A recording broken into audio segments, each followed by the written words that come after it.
22-year-old Charlie Locke gladly pays $10 a month to use streaming music service Spotify. Like most of her friends, she doesn't own a car and therefore does not listen to that thing called the radio. I don't know anyone who owns a radio. I don't even know how you would listen to the radio now. I used to buy a lot of music on iTunes, and at some point in college I started paying for Spotify. Many analysts say traditional radio and even satellite radio are rapidly losing audiences to streaming music apps like RDO, Rhapsody, Pandora, and Spotify. Spotify leads the pack with more than 75 million users, 20 million of them paid subscribers. And now, Apple Music enters the picture with its huge iTunes music library. Apple's got such a significant head start in that respect on the rest of the competition, because keep in mind, Apple's been selling music for over 10 years. Apple displaced Walmart as the #1 retailer of music back in 2008.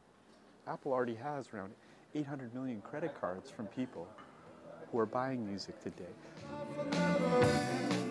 Jeff Smith is a Stanford music consultant professor and the CEO of Pple, a social network that allows users to play music together through its mobile apps. Smith has noticed a change in the willingness of consumers to pay for music. Back in the early days of digital downloads, we didn't think anyone was going to pay for music.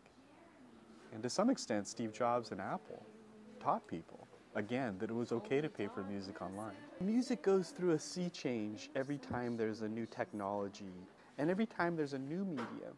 It takes about 10 years for it to more or less completely cannibalize the old medium. Steve Jang is the co-founder of Schematic Labs, the maker of the music app Soundtracking, which was acquired by Rhapsody last year. I think that the industry has sort of settled around this mean of $10 a month, but I'm not sure that that's actually the right price point. I think that variable pricing is something that the industry hasn't really explored. You know, will it be a company like Apple that's providing both TV, movies, and music, or will it be separate, focused in specific services like, do you have a Spotify or Rhapsody? I know how to use it, I know where all my playlists are. Loyal users who already share playlists among networks of friends is what Apple has to contend with as it arrives late to the streaming music game. But with 93% of the U.S. population alone spending more than 25 hours a week listening to music, the competition is unlikely to be winner-take-all, allowing users to choose to listen to music in their own personalized way. Mark New, CCTV, San Francisco.